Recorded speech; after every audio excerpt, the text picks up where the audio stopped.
سڵاو پەیامێک بوو خەڵکی سووران یان بوو سوورا پەیوێکە یان وشەیەکە سوورا لە بەهدینا بە تایبەتی لە بازان بە سوورانیەکان دەڵێن سوورا.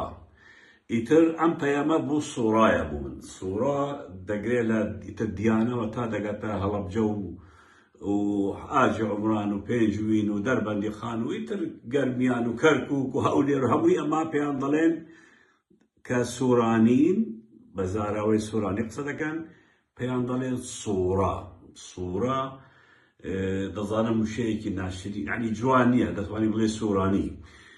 بەڵام ئیتر وا هاتووە لای من سوورانی و بادینی نییە، من کوردم و کوردستانیم. ئیتر سوورانی بێ بادینی بێ هەورامی بێ هەرچێک بێ کێشەیەکم نییە لای من. بەڵام لێرە من حەزەکەم خاڵێک باسکەم کە هەڵبژاردنە لە چەند ئەم ڕۆژەدا بە تایبەتی بوو ئەو سوورایەت پارتی ئەوانەی کە لەناو پارتینە دەزانن هەمووتان بەڵام مستەفا کاتی خۆی چی بە سوورانیەکانی وت بە ئەوانەی کە لەناو پارتیدانە. وشەیەکە حەز ناکەم بڵێم کە پێیدان دەگوت سوورایەت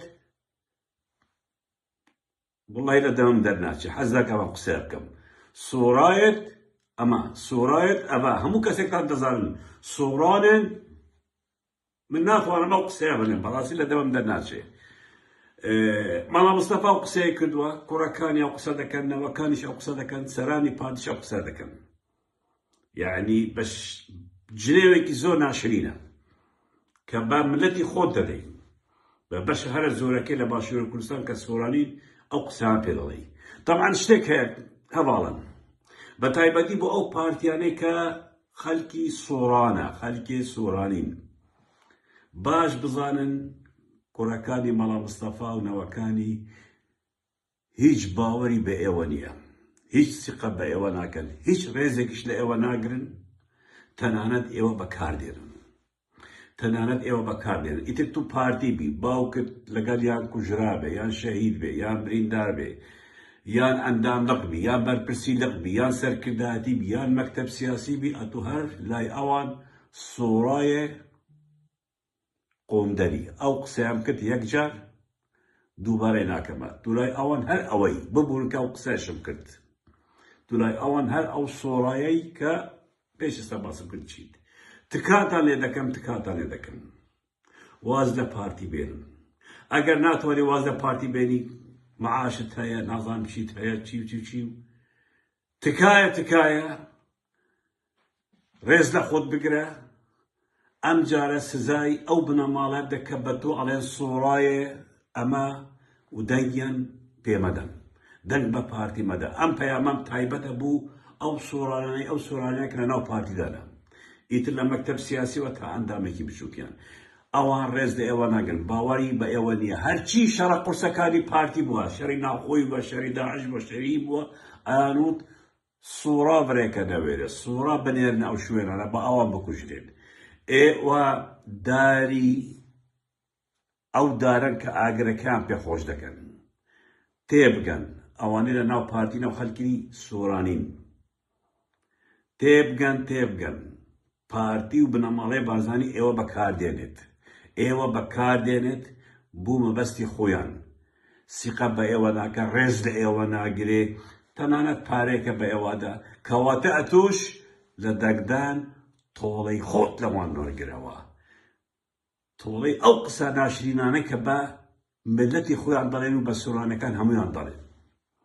بڕوو دەنگدان پێ بڵێ دەنگ بە ئێوەدەوە، بەڵام دەنگیان پێمەدا. ئەوە زۆر گرنگە. شکۆی خۆت بگرەوە دووبارە و سەرت بەرزکە، بڵێ سزای ئەو حزبە ئەدەم، ئەو بنەماڵە ئەدەم کە بە من دەڵێ سوورایە کە سیقەی بەتونیە کە تو بەکاردێنێ. هەڵبژاردن نزیک بووە، چەند ڕۆژێکی ماوە. تکاتان لێ دەکەم ئەو سەرکردارەی لە ناو پارتی کە خەڵکی دەڤەری سوورانن کە سوورانین هیچ قیمەتێکیان نییە.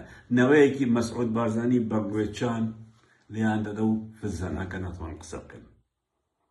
ڕێز لە ئێوە ناگرن، ڕێز لە مێژوو ئێوە ناگرن، ڕێز لە دەبەرەکەی ئێوە ناگرن، ڕێز لە زمانی ئێوە ناگرن، زاراوەی سۆرانی ئاوا ڕێزی لێ ناگرن کە قسەش بە سۆرانی دەکەن بۆ بەرژەوەندی حزبی و بنەماڵی خۆیانە.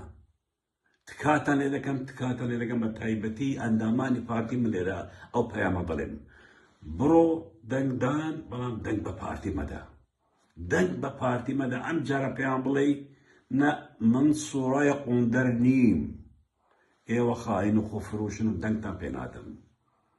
تۆڵەی خۆت بکەوە لە وشەیە، تۆڵەی خۆت بکەوە کە کوڕەکانت و بەراکانت و باوکت نردووانە شەڕ بە کوشتیان داوە. تو وەرە سەیر کە چەند سۆرانی لە ناو پارتی کوژراوە کە پارتی نردووە بۆ کوشتن و چەند بادینی کوژراوە. من دڵنیام کوژراوەکان یان شەهیدەکانی پارتی سەدانوهەتی سۆرانی، چونکە ئەوە خەڵکی خۆیان نانێرن، شەڕێکی قورسە سۆرانیان بنێرن. سۆرا بڕێکە، سۆرا بڕێکە لە شەڕی سۆرا، یعنی بەلاشرینترین وشە باسە دەکەم، کەمیان دەکەم، بچووکیان دەکەن، سۆرا بنێرن. تکایە پەیامێکی کردووە بۆ سۆرانیانەی کە لەناو پارتینە بڕوونە دەنگدان، بەڵام دەنگ بە پارتی نەدەن و تۆڵەی خۆتان لیان بکەرە و سزایان بدەن. ڕۆژێکی خۆش.